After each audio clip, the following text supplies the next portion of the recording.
नमस्कार मित्रांनो, आजच्या व्हिडिओमध्ये आपण काही महत्त्वाचे वाक्य पाहणार आहोत जे आपल्याला इंग्लिशमध्ये आणि मराठीमध्ये अर्थासोबत असतील, जेणेकरून आपल्याला इंग्लिश बोलायला नक्कीच मदत होईल। तर चला आपण काही वाक्य पाहूया। Always try to be happy, नेहमी आनंदी राहण्याचा प्रयत्न करा। वाक्य काय आहे तर always try to be happy, नेहमी आनंद राहण्याचा प्रयत्न करा। एनिथिंग एल्स, अजून काही। एनिथिंग एल्स, अजून काही। Are you feeling awkward with us, तुम्हाला आमच्यासोबत विचित्र जाणवते आहे का। आता इथं विथ अस म्हटलं आहे म्हणून आमच्यासोबत आले, ठीक आहे। तर इथं विथ असऐवजी विथ देम आलं तर काय होईल, त्यांच्यासोबत।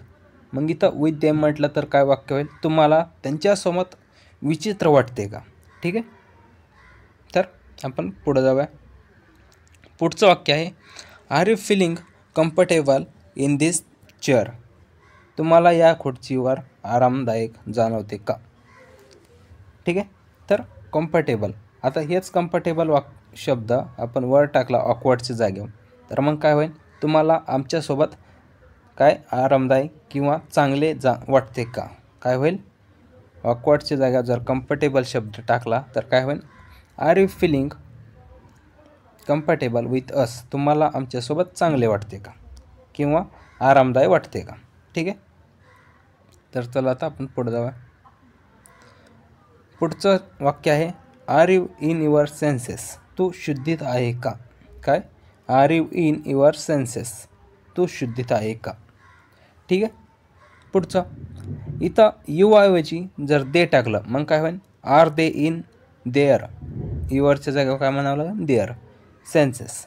R they in their senses, ते शुद्धीत आहेत का, असं होईल, ठीक आहे। पुढचं all flights are on time, सर्व विमाने वेळेवर आहेत, ठीक आहे।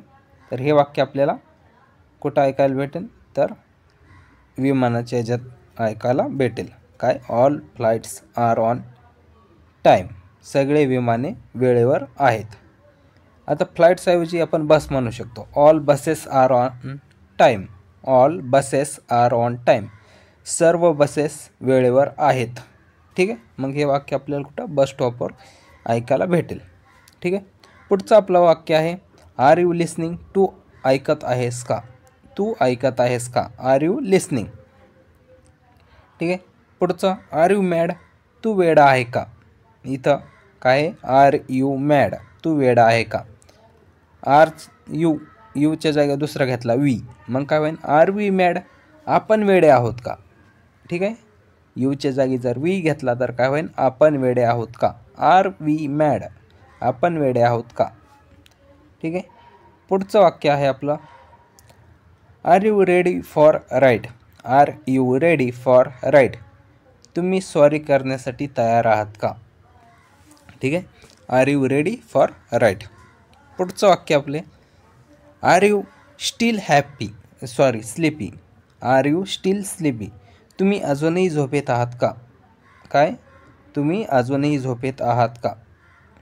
आता इथं स्लीपीच्या जागी मी हॅप्पी म्हटलं तर मग काय होईल, आर यू स्टील हॅप्पी, तुम्ही आणखी अजूनही काय, तुम्ही अजूनही आनंदी आहात का, काय होईल, आर यू स्टील हॅप्पी, तुम्ही अजूनही आनंदी आहात का। पुढचं वाक्य आहे आर यू टायर्ड, तू दमलेला आहेस का, आर यू टायर्ड, तू दमलेला आहेस का। हा झाला प्रश्न आर यू टायर्ड, याचं जर आपल्याला उत्तर द्यायचं असेल, मी दमलेलो आहे, मग काय आय ॲम टायर्ड, मी दमलेलो आहे। वी आर टायर्ड, आम्ही दमलेलो आहोत, ठीक आहे, हे उत्तर होईल त्याचं। पुढं at what time do you go to bed, तू किती वाजता झोपतो, काय, तू किती वाजता झोपतो, at what time do you go to bed. पुढचं be careful with chain snatcher on the train, ट्रेनमध्ये चेन पळवण्यापासून सावध राहा, ठीक आहे, हे ट्रेनमध्ये बसेसमध्ये लिहिलेलं असतं। पुढचा बी केअरफुल विथ स्ट्रेंजर्स, अनोळखी व्यक्तींपासून सावध राहा, ठीक आहे। पुढचं आपण असं म्हणू शकतो की बी केअरफुल विथ फ्रेंड्स, म्हणजेच मित्रापासून सावध राहा असं पण होईल. ठीक आहे. पुढचा वाक्य आहे बी केअरफुल म्हणजे सावध राहा. बी केअरफुल म्हणजे सावध राहणे. पुढचा शब्द आहे बिहेव युअर सेल्फ, तुम्ही जरा व्यवस्थित वागा. बिहेव युअर सेल्फ, तुम्ही जरा व्यवस्थित वागा. ठीक आहे.